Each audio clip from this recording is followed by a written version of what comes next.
The end is the same whether you're an actor or a spectator.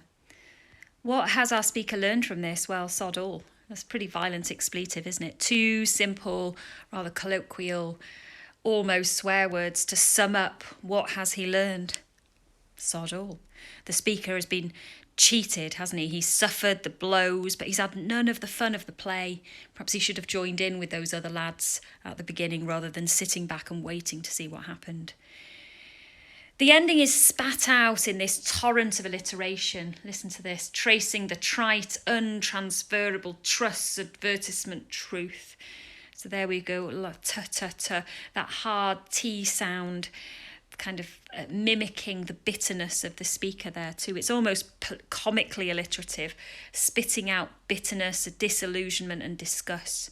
And this ending indicates the speaker's awareness that his search for the truth was, in part at least, a search for an easy way out, just sitting back and not joining in, not trying to make his own fate.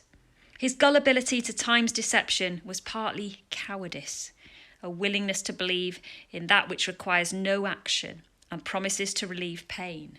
And this is summarised with this metaphor. We go back to the title, This Son No Money, and he talks about the truss advertisement.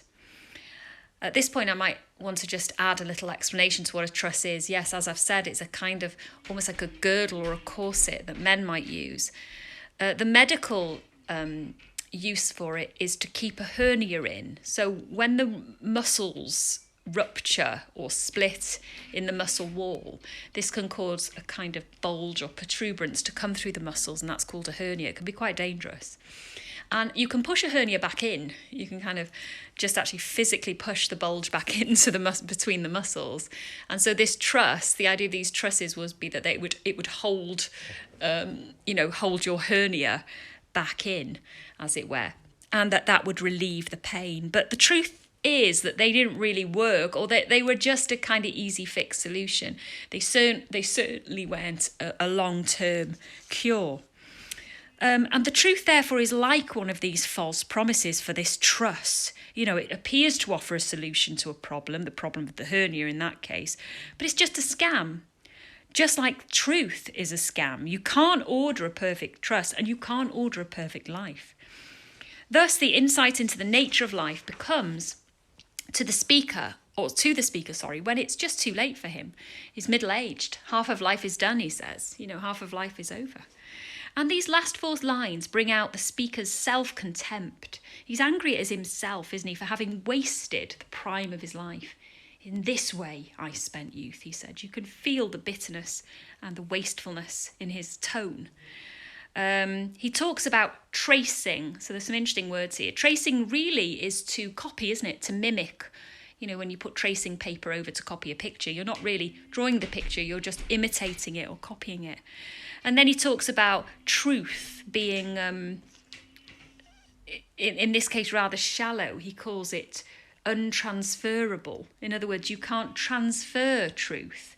Everybody has to live their own life. You can't learn truths from other people's lives. I think that's such an amazing point to make because, when you become older, like me, and you're a parent and you try to tell your children, well, don't make this mistake, don't make that mistake. Nobody can learn from other people's mistakes, really. You have to get involved in the fray. You have to live life.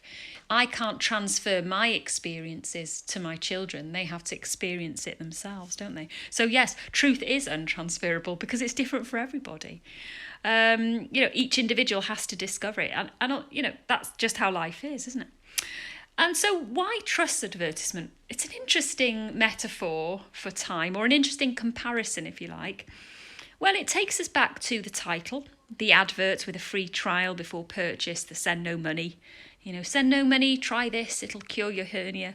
It implies that the truth the speaker has obtained too is rather tawdry. So what the speaker has learned about time and fate is just as kind of misleading, or he feels like he's been misled in the way that people who buy these implements are misled.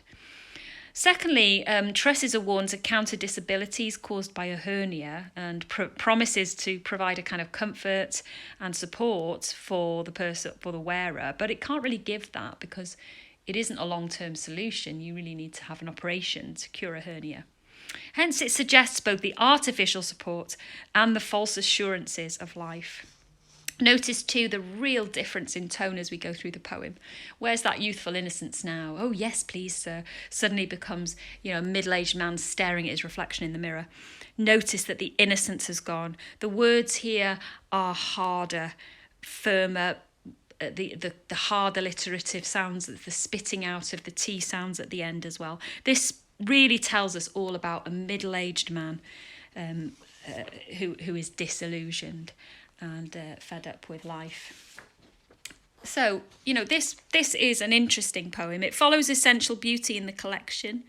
Now, if you think back to that poem, here again, Larkin thinks about what is truth. What can we believe in? What's real?